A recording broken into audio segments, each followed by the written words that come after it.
Hello స్వతంత్ర live షోకి స్వాగతం. నేను మీ ఆరోహి. ఒక స్త్రీ జీవితంలో అత్యంత మధురమైన అపురూపమైన ఘట్టం మాతృత్వం. ఒక ప్రాణానికి జన్మనివ్వడం అనేది ఎంతటి అదృష్టమో అంతటి బాధ్యత కూడా. గర్భధారణ సమయంలో తల్లి తీసుకునే ఆహారమే కడుపులో పెరిగే బిడ్డ ఆరోగ్యానికి పునాది.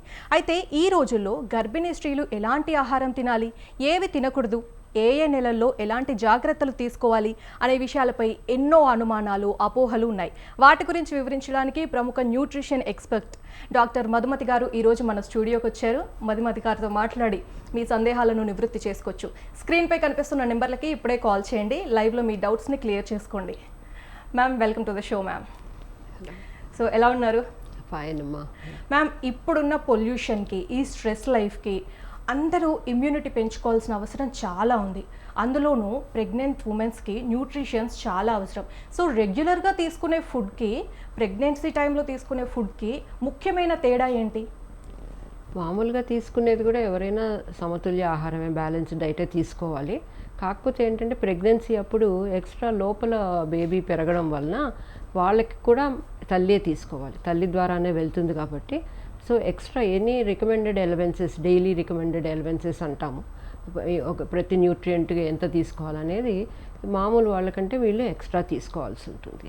అది తేడా. ప్రతి ఒక్కరూ సమతుల్యమైన బ్యాలెన్స్డ్ డైటే తీసుకోవాల్సి ఉంటుంది. ఓకే. అలాగే మ్యామ్, ఇప్పుడు ప్రెగ్నెన్సీ ఉమెన్లో కాల్షియం కానీ, ఫోలిక్ యాసిడ్, ఐరన్ ఇవన్నీ ఎక్కువ తీసుకోవాలి అని అంటుంటారు కదా. అంటే బేసిక్గా ఏ ఫుడ్లో, ఏ టైప్ ఆఫ్ ఫుడ్లో ఇవన్నీ మనకి ఎక్కువ లభిస్తాయి? ఆకుకూరలు, ఫోలిక్ యాసిడ్, ఐరన్. ఎందుకంటే ఐరన్ ఎక్కువ అనీమియా వచ్చే అవకాశం ఉంటుంది, అందుకని ప్రెగ్నెంట్ మన కంట్రీలో కూడా ఎక్కువ. అండ్ ఫోలిక్ యాసిడ్ ఏంటంటే బేబీ గ్రోత్కి, వాళ్ళ మెంటల్ గ్రోత్కి, నర్వస్ సిస్టమ్ కానీ, బ్యాక్ బోన్ అవన్నీ పెరగడానికి చాలా అవసరం.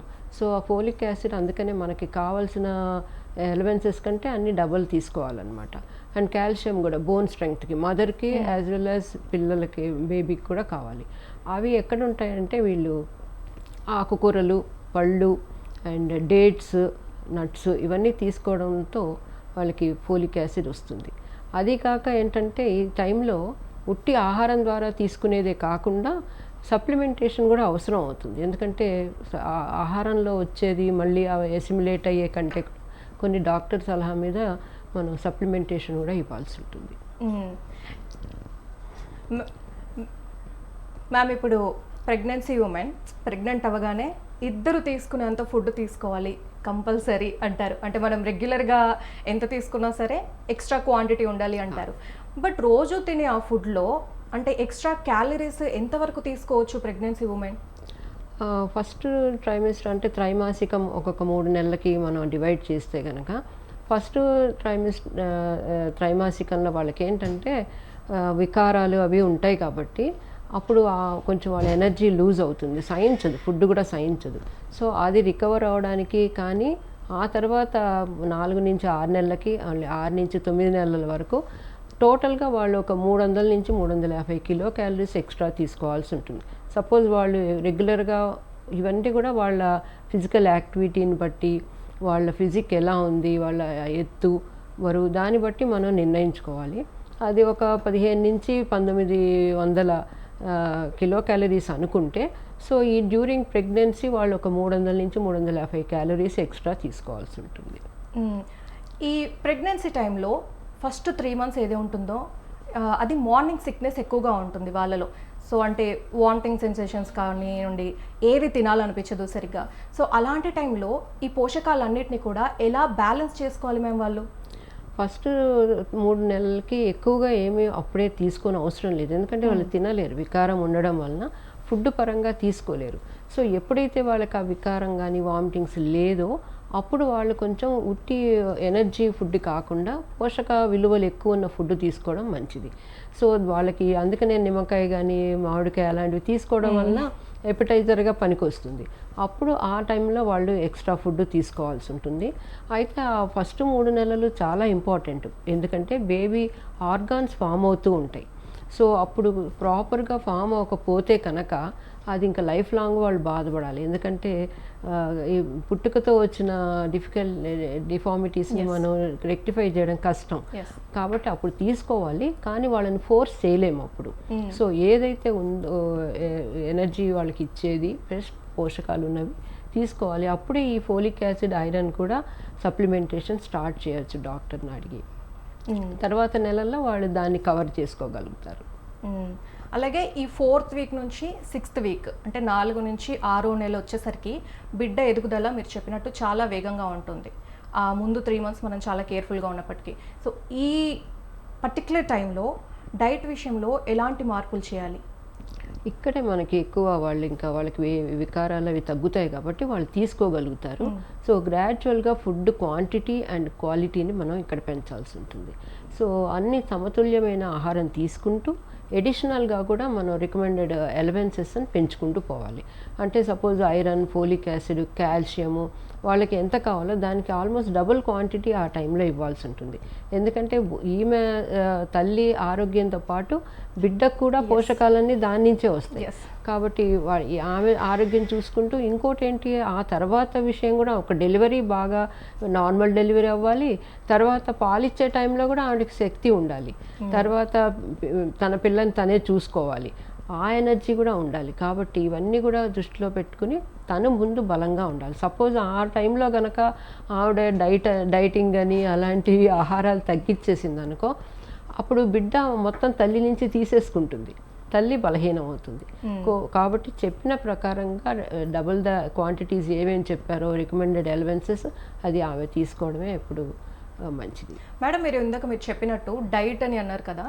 సో ఇప్పుడు ఈ జనరేషన్లో, మోడర్న్ జనరేషన్లో ప్రెగ్నెంట్తో ఉన్న విమెన్ చాలామంది ఈ డైట్ కూడా ఫాలో అవుతున్నారు. అది కరెక్ట్ పద్ధతి అంటారు? అది కరెక్ట్ పద్ధతి. డైట్ ఫాలో అవ్వాలి. ఎలాంటివంటే ఈ ఎక్కువ కొవ్వు పదార్థాలు, ఎనర్జీ ఇచ్చేవి అవి తగ్గించవచ్చు. దాని బదులు ప్రోటీన్ ఎక్కువ తీసుకోవాలి. ఎందుకంటే కండరాలు వాళ్ళకి, బేబీ కానీ తనకు కానీ కండరాలు బలంగా అవ్వాలి.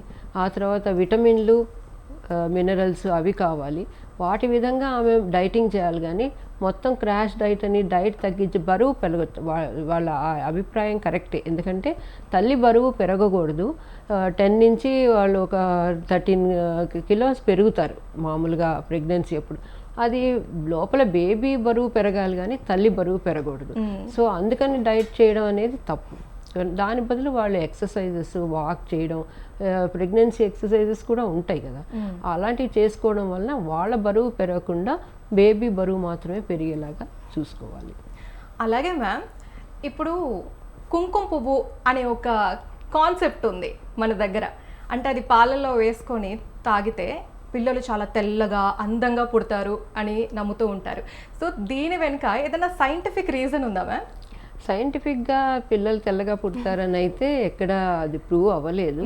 కాకపోతే ఇది ఏంటంటే తీసుకోవడం తక్కువ మోతాదులో తీసుకోవాలి.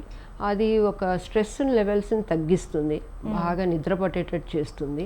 సో అది రాత్రిపూట పాలు తాగేటప్పుడు ఒక 10 నిమిషాలు ఒక 2-3 స్ట్రింగ్స్ దానిలో ఉంటాయి కదా పోగులు, అవి నానబెట్టుకుని గోరువెచ్చటి పాలల్లో అది రాత్రి పడుకునేప్పుడు తాగితే హాయిగా నిద్ర వస్తుంది. డైజెషన్కి కానీ కాన్స్టిపేషన్ లేకుండా చేస్తుంది. అంతవరకే కానీ పిల్లలు తెల్లగా పుడతారని అయితే మాత్రం అది లేదు. అంటే మనం ఒక 2 spoons ఎక్స్ట్రా యాడ్ చేస్తే అట్లా కూడా చేయకూడదు. అందుకని ఎనీ సైడ్ ఎఫెక్ట్స్ మ్యామ్? అలా సైడ్ ఎఫెక్ట్స్ అని కాదు, కానీ దానివల్ల ఉపయోగం ఎంతవరకు అంతవరకే తీసుకోవాలి. అలాగే మ్యామ్, ఇప్పుడు గర్భిణీ స్త్రీలు ఖచ్చితంగా కొన్ని ఫ్రూట్స్కి, పండ్లకి దూరంగా ఉండాలి అంటారు. ఫర్ ఎగ్జాంపుల్కి పైనాపిల్ అవ్వచ్చు, పపాయ అవ్వచ్చు, ఇలాంటివి. అలాగే పర్టిక్యులర్ ఫుడ్ ఏమైనా ఉందా మ్యామ్ తీసుకోకూడదు ఫ్రూట్స్ అనేవి? అన్ని ఫ్రూట్స్ తీసుకోవచ్చు, కానీ ఈ పపాయాను పైనాపిల్ కొంచెం ఎందుకు చెప్తారంటే అది కూడా మంచి పండిన పపాయ అనుకుంటుంది. అది చాలా ఉపయోగకరం, బేబీ కానీ తల్లి కానీ శ్రేయస్కరం. అది కూడా తక్కువ మోతాదులో తీసుకోవాలి. పపాయ తీసుకోవచ్చు ఎప్పుడంటే బాగా పండిన పపాయాని తక్కువ మోతాదు, ఇంకా మోర్ న్యూట్రిషియస్. అది వైటమిన్ ఏ ఉంటుంది, ఫైబర్ ఉంటుంది.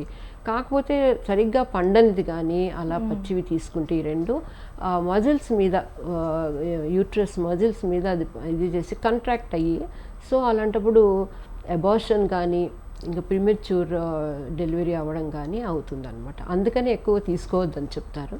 కానీ అది ఎప్పుడైనా తీసుకోవడం తక్కువ మోతాదులో పండిన పపాయ తీసుకోవడం కానీ పైనాపిల్ అది శ్రేయస్కరమే. ఈ రా పపాయ కాన్సెప్ట్ ఏంటి మ్యామ్? ఇది నిజంగానే మిత్తా లేదంటే నిజమా? అదే రా పపాయ అంటే దానివల్ల దానిలో ఉన్న కొన్ని ఎంజైమ్స్ దీని మీద యాక్ట్ చేస్తాయి అన్నమాట. అందుకని వద్దని చెప్తారు. వేడి, అది ఎక్కువ వేడి కూడా చేస్తుంది. దాన్నే అది యూట్రస్ మీద వర్క్ అవుతుంది అన్నమాట. అండ్ ఈ ప్రెగ్నెన్సీ టైంలో డ్రై ఫ్రూట్స్ అంటే మనం నార్మల్ డైలీ లైఫ్లోనే ఖచ్చితంగా నట్స్, బాదాం ఇదంతా కూడా మనం యాడ్ చేస్తూ ఉంటాము. ఈ ప్రెగ్నెన్సీ టైంలో ఇంకొంచెం మోతాదు పెంచాల్సి ఉంటుందేమో. సో అది ఎంత మోతాదులో తీసుకుంటే బెటర్ మ్యామ్? ఇది తీసుకోవడం మంచిదే. డ్రై ఫ్రూట్స్ అంటే మన డేట్స్ కానీ కిస్మిస్ అవి, ప్లస్ నట్స్ అంటే బాదము, అక్రూట్స్, పిస్తా ఇవి తీసుకోవచ్చు. దాంట్లో కూడా నేను చెప్పేది ఏంటంటే మన జీడిపప్పు తక్కువ చేసుకోవాలి. ఇవన్నీ కూడా హైలీ ఎనర్జెటిక్ ఫుడ్స్. ఎక్కువ మోతాదులో తీసుకుంటే బాడీ వెయిట్ పెరిగిపోతుంది తల్లికి. అలా కాకుండా వాల్నట్స్, వాటిలో ఒమేగా 3, 6 ఫ్యాటీ యాసిడ్స్ ఉంటాయి కాబట్టి అవి మంచిది. 30 grams అనుకోండి, ఒక గుప్పెడు తీసుకుంటే సరిపోతుంది అవి రోజుకి. అంతేగాని ఎక్కువ తినకూడదు. అది కూడా మన బాదం కనుక నానబెట్టి దాన్ని తీసుకుంటే ఇంకా హెల్ప్ఫుల్గా ఉంటుంది. డేట్స్ తీసుకోవడం వలన, ఖర్జూరము వైటమిన్, ఐరన్ రిచ్ ఫుడ్ అది, అండ్ డైజెషన్ కూడా పీచు పదార్థం ఉంటుంది. ఆ విధంగా తీసుకోవచ్చు. ఇవి బాగుంటాయి, ఎనర్జీ వస్తుంది కదా అని చెప్పి ఎక్కువ మాత్రం తీసుకోకూడదు. ఏదన్నా సమతుల్యంగానే తీసుకోవాలి. బట్ ఎవ్రీడే అవి కొంచెం తీసుకోవడం వల్ల డెఫినెట్గా వాటిలో మంచి ప్రోటీన్ ఉంటుంది. అట్ ద సేమ్ టైం కొవ్వు అండ్ కార్బోహైడ్రేట్స్ కూడా ఉంటాయి. అందుకని వాటిని లిమిటెడ్గా తీసుకోవాలి. ఓకే. అండ్ గర్భధారణ సమయంలో అంటే ఆ టైంలో వచ్చే ఈ జెస్టేషనల్ డయాబెటీస్, షుగర్ లేదా బీపీ ఉన్నవాళ్ళు ఈ ఫుడ్ విషయంలో ఎలాంటి జాగ్రత్తలు తీసుకోవాలి?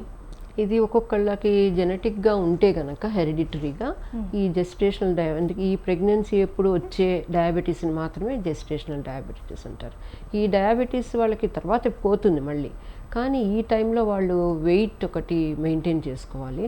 సో వాళ్ళు లో గ్లైసిమిక్ ఇండెక్స్ ఉన్న కార్బోహైడ్రేట్స్ తీసుకోవాలి. అంటే ఇప్పుడు రైస్ తగ్గించుకొని దాని బదులు మిల్లెట్స్ యాడ్ చేసుకోవడం, అలాంటివి చేయడం వల్ల ఫైబర్ ఎక్కువ ఉండాలి, ప్రోటీన్ ఎక్కువ ఉండాలి. అలాంటప్పుడు వాళ్ళకి ఈ డైజెషన్, గ్లైసిమిక్ ఇండెక్స్ అంటే ఏంటంటే ఫుడ్ తీసుకున్న కార్బోహైడ్రేట్స్ ఎంత త్వరగా డైజెస్ట్ అయ్యి బ్లడ్లో కలుస్తుంది అనేదన్నమాట. సో అది హై గ్లైసిమిక్ తీసుకుంటే త్వరగా బ్లడ్లో కలిసిపోతుంది. ఆల్రెడీ వీళ్ళకి ప్రాబ్లం ఉంది ఇన్సులిన్తో. సో అలాంటప్పుడు అవి తగ్గించుకొని లో గ్లైసిమిక్ ఇండెక్స్ ఫుడ్స్, ఇప్పుడు రైస్లో కూడా లో గ్లైసిమిక్ ఇండెక్స్ రైస్ అని వస్తుంది. సో అలాంటివి తీసుకోవడం వల్ల వాళ్ళు కొంచెం బెటర్గా ఉంటుంది. ఎక్కువ ఫైబరస్ ఫుడ్ అవి తీసుకోవడం, అండ్ ఆర్టిఫిషియల్ ఇవి కూడా ఎక్కువ షుగర్ ఇవి తీసుకోకుండా షుగరు, స్వీట్స్ తగ్గించుకోవడం. అండ్ అదే టైంలో డయాబెటిక్తో పాటు వాళ్ళ సిస్టర్ బీపీ కూడా వస్తుంది కాబట్టి అది కూడా మనం సాల్ట్ తగ్గించుకోవడం లాంటివి చేసి అలాంటి జాగ్రత్తలు తీసుకోవాలి. ఎక్కువ పిండి పదార్థాలని తగ్గించుకుంటే మంచిది. అంటే ఓవర్ వెయిట్ అవ్వడం వల్ల ఈ డెలివరీ టైంలో ఏదైనా ఇష్యూ అంటే కాంప్లికేషన్స్ అవి అవుతాయా? వస్తుంది. మనకి ఓవర్ వెయిట్ అవ్వడం వల్ల ఏమవుతుందంటే బేబీ గ్రోత్ ఉందా, ఈమె గ్రోత్ ఉందా తెలియదు. ఒక్కొక్కసారి ఈమె గ్రోత్ అయిపోతుంది, బేబీ పెరగాల్సినంత పెరగకపోతుంది, అండర్ వెయిట్. మళ్ళీ అప్పుడు వాళ్ళని వేరే విధంగా టేక్ కేర్ చేయాల్సింది, ప్రీమెచ్యూర్డ్ బర్త్ కానీ. అందుకని తన వెయిట్ని చూసుకుంటూ ఎప్పుడు కూడా బిఫోర్ ప్రెగ్నెన్సీ ఎంత ఉంది, ఆ గ్రోత్ బేబీదా, ఎందుకంటే స్కానింగ్ అది వాళ్ళకు కూడా తెలుస్తుంది కాబట్టి వాళ్ళు చెప్తారు. సో అలా మనం చెక్ చేసుకుంటూ ఉండాలి నార్మల్ డెలివరీ అవ్వడానికి. కానీ ఆ తర్వాత కూడా వెయిట్ పుట్టాన అవ్వకుండా ఉండడానికి ఎప్పటికీ మంచిదే అది. అందుకని వెయిట్ ఎప్పుడైనా బేబీ వెయిట్ పెరిగేలా చూసుకోవాలి, కానీ తన వెయిట్ని చెక్ చేసుకుంటూనే ఉండాలి. ఈ డైట్ ఎన్ని డేస్ నుంచి మెయింటైన్ చేయాల్సి ఉంటుంది మ్యామ్? ఏ మంత్ నుంచి? ఎప్పుడైతే వీళ్ళు టెస్టులు చేయించుకుంటారు కదా ప్రెగ్నెన్సీ అని తెలిసినప్పటి నుంచే వీళ్ళు జాగ్రత్త తీసుకోవాలి. అంటే ఫస్ట్ 3 monthsలో పెద్ద ఎక్కువగా ఇవి తీసుకొని అవసరం లేదు, కానీ సరైన పోషక పదార్థాలు, మంచి న్యూట్రియంట్ రిచ్ ఫుడ్ మాత్రం తీసుకోవాలి. ఇందాక చెప్పినట్టు ఆల్ ఆర్గాన్స్ ఫామ్ అయ్యేది ఫస్ట్ 3 monthsలోనే. అదే టైంలో వికారం అది కూడా ఉండడం వల్ల వాళ్ళు తీసుకోలేకపోతారు. కాబట్టి ఏదో ఒకటి కడుపు నింపుకోవడానికి తీసుకోకుండా హైలీ న్యూట్రిషియస్ ఫుడ్ అప్పుడే స్టార్ట్ చేస్తే బాగుంటుంది. అందుకనే iron, folic acid and calcium supplementation తప్పనిసరిగా ఆ టైంలో ఇస్తారనమాట. అండ్ ఈ ప్రెగ్నెన్సీ ఉమెన్స్లో అంటే కొంతమంది మనకి వెజిటేరియన్స్ కూడా ఉంటారు, కేవలం శాకాహారం మాత్రమే తీసుకుంటారు. మరి వాళ్ళకి ఇప్పుడు మన మాంసాహారం నుండి లభించే ప్రోటీన్లు, విటమిన్ B12 వంటివి లభించడం చాలా కష్టం. సో దానికి ప్రత్యామ్నాయంగా ఎలాంటి ఫుడ్ తీసుకోవాలి? ఈ పాల పదార్థాలు అన్నిట్లో ప్రోటీన్ ఉంటుంది. పన్నీర్ తీసుకోవచ్చు. అలాగే మన పప్పు ధాన్యాలు, స్ప్రౌట్స్, ఎస్పెషల్లీ సోయాతో చేసిన పదార్థాలు ఉంటాయి కదా, మీల్ మేకర్ కానీ సోయా చంక్స్ అని, ఇవన్నీ ఫుడ్లో యాడ్ చేసుకోవడం వలన కూడా ప్రోటీన్ వస్తుంది వీళ్ళకి. అట్లా కాంపెన్సేట్ చేయొచ్చు. ప్రెగ్నెన్సీ తర్వాత ముందంతా చాలా ప్రాపర్ డైట్లో ఉంటాం మనం. సో ప్రెగ్నెన్సీ తర్వాత ఎలాంటి డైట్ తీసుకోవాలి, ఫుడ్ విషయంలో ఎలాంటి జాగ్రత్తలు తీసుకోవాలి? డ్యూరింగ్ ప్రెగ్నెన్సీ అంటే ఆఫ్టర్ ప్రెగ్నెన్సీ కూడా తను బాగా బ్లడ్ లాస్ అయిపోతుంది కదా, డెలివరీ అప్పుడు అవుతుంది. తర్వాత తను మిల్క్ ఫీడ్ చేయాలి బేబీని. మిల్క్ అంటే కూడా ఆల్మోస్ట్ అది వైట్ బ్లడ్ అన్నట్టే కదా.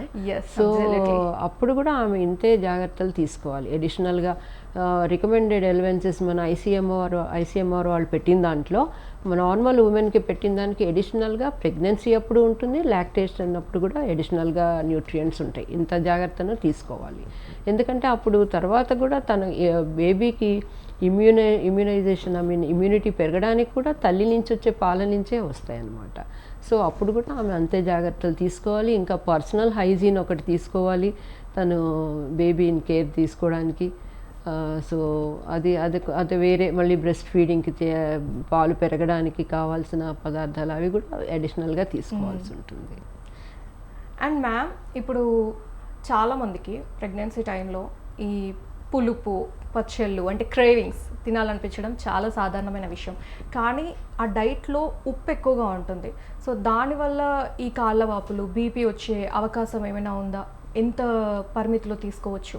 ఇక్కడ నేను ఒక విషయం చెప్తాను. ఇప్పుడు ఫస్ట్ 3 monthsలో వాళ్ళకి బేబీకి వికారం ఉంటుంది, వాళ్ళు ఫుడ్ తీసుకోవాలి స్టార్ట్ చేస్తారు. తర్వాత 4 to 6 months వాళ్ళ గ్రోత్ చాలా ఉంటుంది, వీళ్ళు కూడా కొంచెం ఫుడ్ తీసుకోగలుగుతారు.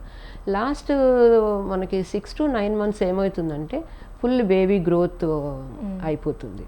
అప్పుడు ఏమవుతుందంటే ఫుల్నెస్ వచ్చేస్తుంది వీళ్ళకి. అప్పుడు ఈ యూటరస్ పెరగడం వలన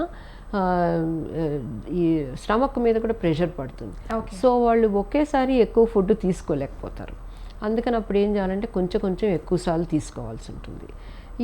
ఇంకోటి ఏంటంటే ఆ టైంలోనే కాళ్ళవాపు కూడా ఒకటి వస్తుంది, మోస్ట్లీ కాళ్ళవాపు. ఎందుకంటే ఈ యూటరస్ మీద ఉన్న దీని మీద ప్రెషర్ పడి కింద కాళ్ళు వాస్తుంటాయి.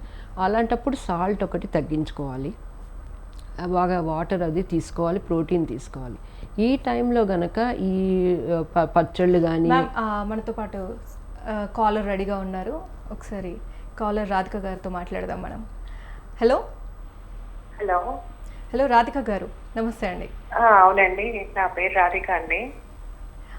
అది నాకు ఒక చిన్న ప్రాబ్లం అండి, పీసీఓడి ప్రాబ్లం ఉంది నాకు, థైరాయిడ్ అండి. ఓకే ఓకే దానివల్ల నాకు మన ఈ నెలసరి వచ్చినప్పుడల్లా నాకు కొంచెం ప్రాబ్లంగా ఎక్కువ నోరు తయారిపోవడం, ఎక్కువ శాతం ఆకలి వేయకపోవడం, కడుపులో నొప్పిగా ఉండడం అలా అనిపిస్తుంది. దానికి ఏమన్నా అంటే పీసీఓడి ప్రాబ్లం వల్లనా? ఒకవేళ ఒకసారి నెలసరి వస్తే అది కంటిన్యూగా ఒక 1 week వరకు అది కొంచెం అవుతూ, అది థైరాయిడ్ వల్ల పీసీఓడి వల్ల తెలియట్లేదు. ఒకసారి దానికి ఏమైనా సజెషన్ చెప్పగలరేమో మేడం? మీరు ప్రెగ్నెంట్ అండి రాధిక గారు? ఇప్పుడు లేదండి, ప్రెగ్నెంట్ కాదండి, నాకు ఒక బాబు ఉన్నాడు, 8 years. ఇప్పుడు ఇంకేం కన్సీవ్ ఏం అవ్వలేదండి. అంటే థైరాయిడ్ ఉన్నప్పుడు మీరు మెడికేషన్ తీసుకుంటున్నారు కదా థైరాయిడ్కి సంబంధించి? తీసుకుంటున్నా అండి, 100 mg ఇచ్చారు, అది కంటిన్యూగా మార్నింగ్ టైంలో వేసుకుంటున్నానండి. మెడిసిన్స్కి సంబంధించి మీరు డాక్టర్ని కన్సల్ట్ చేయండి. ఫుడ్ వరకు అయితే కనుక చాలా మెటబాలిక్ చేంజెస్ వస్తాయి కాబట్టి ఆ టైంలో కొన్ని ఫుడ్స్ అవాయిడ్ చేయడం మంచిది. థైరాయిడ్ సంబంధించి మీరు మెడికేషన్కి డాక్టర్ని కన్సల్ట్ చేస్తే మంచిది.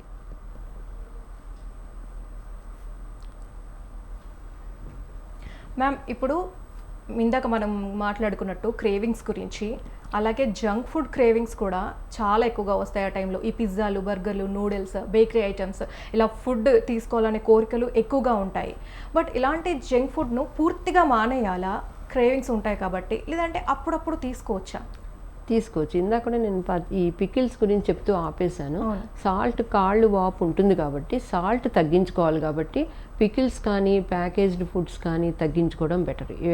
ఉట్టి సాల్ట్ ఫుడ్లో వేసుకోవడమే కాకుండా, అడిషనల్గా తగ్గించడమే కాకుండా, ఈ ఫ్రైయమ్స్ అని కానీ, పాపడ్స్, పికిల్స్, వీటన్నిటిలో కూడా మనం ప్రిజర్వేటివ్ కింద ఉప్పునే వాడతాం. సో అందుకని అవి తీసుకోవద్దు. కానీ క్రేవింగ్స్ ఉన్నప్పుడు ఆ ముక్క, నిమ్మకాయ ముక్క కానీ మ్యాంగో ముక్క కానీ కడిగి కాసేపు తింటే అది ఒక ఎపిటైజర్ లాగా వాళ్ళకి పనికొస్తుంది. సో పికిల్స్ తగ్గించుకోవడం మంచిది. ఇప్పుడు ఇంకా పిజ్జా, బర్గర్స్ ఏంటంటే అవి మనకి న్యూట్రిషన్ పరంగా న్యూట్రియంట్స్ అడిషనల్గా ఇచ్చేది ఏం లేదు. దాంట్లో మనం కస్టమైజ్ చేసుకొని దాంట్లో ఏమైనా వెజిటబుల్స్ అవి పెట్టుకుని దాంట్లో వేసే మయోనైజ్ కానీ ఆ చీజ్ అవి మంచిది కాదు. సో అవి తగ్గించేసుకొని అవి లేకుండా మనం వెజిటబుల్స్ మనకు కావాల్సినవి పెట్టుకొని కొంతవరకు తినచ్చు. కానీ బయటవి తగ్గించుకుంటేనే మంచిది. ఇంకోటి ఫాస్ట్ ఫుడ్స్ కూడా ఇప్పుడు ఎక్కువ తింటున్నారు కదా, చైనీస్ ఫాస్ట్ ఫుడ్స్, అవి కూడా క్రేవింగ్స్ అందరికీ వస్తాయి. సో ఒకవేళ వాటిల్లో ఏంటంటే అజినమోటో అని ఒకటి వేస్తారు, అవును, ఎంఎస్సి. అది కూడా షుగర్, మోనో, ఇది sodium, rock salt, kind of rock salt కాదు, అజినమోటో అని చైనీస్ వాళ్ళంతా వేస్తారు. అది కూడా చైల్డ్ మీద ఎఫెక్ట్ ఉంటుందని ఏమీ సైంటిఫిక్గా ప్రూవ్ అవ్వలేదు. కానీ ఈ కాళ్ళ వాపు ఉన్నప్పుడు అది కూడా వన్ సార్ట్ ఆఫ్ సోడియమే అది కూడా. సో అది తగ్గించుకొని అది లేకుండా తినడం మంచిది. అట్లాగే మనం ఈ పానీపూరి లాంటివి బయట తినే కంటే ఇంట్లో చేసుకుని హైజీనిక్గా తినడం మంచిదే. దాంట్లో మనకి ఎక్కువ కావాల్సిన న్యూట్రిషియస్ ఫుడ్ పెట్టుకొని వెజిటబుల్స్ కానీ అలాంటివి పెట్టుకొని తినచ్చు, ఎప్పుడైనా తినచ్చు. మ్యామ్, మీరు ఇందాక చెప్పినట్టు ఆర్టిఫిషియల్ స్వీట్నర్స్ అంటే షుగర్కి బదులు మనం దాన్ని తీసుకుంటూ ఉంటాము. అలాగే కొంతమంది కూల్ డ్రింక్స్ కూడా తాగుతూ ఉంటారు ఆ టైంలో. ఇది శిశువుపై ఎఫెక్ట్ చూపిస్తుందా మ్యామ్? డెఫినెట్గా చూపిస్తుంది. ఎందుకంటే అంటే ఈ ఆర్టిఫిషియల్ స్వీట్నర్స్ ఎప్పుడు వాడాల్సి వస్తుంది వాళ్ళకి? సపోజ్ ఈ జెస్టేషనల్ డయాబెటీస్ వచ్చిందనుకోండి, ఇప్పుడు షుగర్, స్వీట్స్ అన్నీ తగ్గించేయాలి, అప్పుడు తీసుకుంటారు. వీటిలో స్టీవియా అని ఉంటుంది, అది న్యాచురల్గా తీసుకుంది కాబట్టి అది ఎప్పుడైనా వాళ్ళు స్వీట్ బెవరేజెస్లో వేసుకోవాలంటే తప్ప అవి అవాయిడ్ చేయడమే మంచిది. ఇంకోటి కూల్ డ్రింక్స్ ఏమవుతాయంటే ఏదైతే వీళ్ళు కాల్షియం సప్లిమెంటేషన్ కానీ కాల్షియం రిచ్ ఫుడ్స్ తీసుకుంటున్నారో వాటిని అబ్జార్ప్షన్ కాకుండా ఆపేస్తాయి కూల్ డ్రింక్స్, ఈ కార్బొనేటెడ్ బెవరేజెస్, కోలా డ్రింక్స్ అంటాం. సో అందుకని వాటిని అవాయిడ్ చేయడమే మంచిది. బోన్ మీద ఎఫెక్ట్ ఉండకుండా ఉండడం కోసం అవి కొంచెం అవాయిడ్ చేయడం మంచిది. ఎప్పుడైనా ఏమన్నా కానీ వన్స్ ఇన్ ఏ వైల్ వాళ్ళకి తాగాలనిపించినప్పుడు తీసుకోవడం వేరు, ఆన్ ఏ రెగ్యులర్ బేసిస్ తీసుకోకుండా ఉండడమే మంచిది అవి. ఓకే. అండ్ మన దేశంలో చాలామంది ప్రెగ్నెంట్ ఉమెన్స్ ఈ అనీమియా, రక్తహీనతతో చాలామంది బాధపడుతున్నారు. సో ఇది కేవలం ట్యాబ్లెట్లపైనే ఆధారపడకుండా అంటే రక్తాన్ని వేగంగా పెంచే ఇంకా ఏవైనా సూచించగలరా మీరు? తప్పకుండా ఉన్నాయమ్మా. మనం న్యాచురల్గా ఈ మన ఫుడ్స్ ద్వారా మనం ఐరన్ కానీ ఇవి చెయ్యాలంటే చాలా జాగ్రత్త తీసుకోవాలి. మామూలుగా ఉన్న వాళ్ళకైతే అది స్లోగా మనకి హిమోగ్లోబిన్ పెంచుకోవచ్చు. ఈ ప్రెగ్నెన్సీలో ఏంటంటే వాళ్ళకున్న ఈ ఒక బేబీ గ్రోత్కి అనుగుణంగా మనం కూడా ఇది చేయాలి కాబట్టి సప్లిమెంటేషన్ అనేది ఇస్తారు. అది కాకుండా ఉండాలంటే రెగ్యులర్గా దాంతోపాటు ఆకుకూరలు ఒకటి, ఎస్పెషల్లీ మన మునగాకు, అది చాలా రిచ్. ఒకవేళ మునగాకు దొరకకపోయినా మనం మునగాకు పొడి చేసుకొని పెట్టుకుని ఏదో విధంగా దాన్ని రోజు మనం తినడం, స్టోర్ చేసుకుని ఏదో మన కరివేపాకు పొడి అలా చేసుకుంటాం కదా, కారపొడి అలా చేసుకోవచ్చు. లేకపోతే ఒక 5 milligrams అది మనం ఫుడ్లో వేసుకుని అలా కూడా తినచ్చు. అది చాలా rich for calcium and iron also అనమాట. అది ఎనీమియాని తీసేసిన హిమోగ్లోబిన్ 15 daysలో హిమోగ్లోబిన్లో తేడా కనిపిస్తుంది. సో అవి కాకుండా ఈ డేట్స్ కానీ ఖర్జూరము ఇలాంటివి రెగ్యులర్గా తీసుకోవడం, పప్పు ధాన్యాలు, హోల్ గ్రెయిన్స్ కానీ స్ప్రౌట్స్ కానీ తీసుకోవడం వలన డైజెషన్ బాగుంటుంది. వాటి నుంచి మనకు కావాల్సిన ఇవి న్యాచురల్గాను వస్తాయి. But only during pregnancy folic acid, iron double the quantity మనం తీసుకోవాలి నార్మల్ కంటే. సో సప్లిమెంటేషన్తో పాటు ఇవి కూడా తీసుకోవడం మంచిది. అండ్ అలాగే మ్యామ్, చాలామంది అంటే డాక్టర్స్ ఇచ్చే ఐరన్, కాల్షియం, మల్టీవిటమిన్ ట్యాబ్లెట్లని సరిగ్గా వేసుకోరు. ఫుడ్ తీసుకుంటే చాలు అనుకుంటారు. ఆహారం ఎలాగో తీసుకుంటున్నాం కదా, మనకి దాంట్లోనే 100% ఇంకా పోషకాలన్నీ అందేస్తాయని అనుకుంటారు. Is it true? ఫుడ్ ఒకటి సరిపోతుందా? సరిపోదు, అదే అంటున్నాను నేను. ఈ పర్టికులర్ పీరియడ్లో వాళ్ళకి స్పీడ్గా గ్రోత్ బేబీ లోపల గ్రోత్ అవుతున్న దానికి అనుగుణంగా మనం తీసుకోవాలి. ఫోలిక్ యాసిడ్ చాలా ఇంపార్టెంట్. బేబీ గ్రోత్కి ఒక మెంటల్ గ్రోత్ చాలా ఇంపార్టెంట్. తర్వాత కాంప్లికేషన్స్ రాకుండా ఉండడం కోసం సప్లిమెంటేషన్ తప్పనిసరి. ఈవెన్ గవర్నమెంట్ కూడా మనకి అంగన్వాడీస్లో వాటిలో ఇస్తూ ఉంటారు ఫోలిక్ యాసిడ్ సప్లిమెంటేషన్. సో ఫుడ్తో తీసుకుంటే ఎప్పుడైనా న్యాచురల్ ఫుడ్ ఎప్పటికీ మంచిదే, కానీ ఈ గ్రోత్కి మన స్పీడ్కి కావాలి కాబట్టి కొంత సప్లిమెంటేషన్ కూడా అవసరమే. Done. Okay ma'am, thank you so much doctor Madhumathi గారు.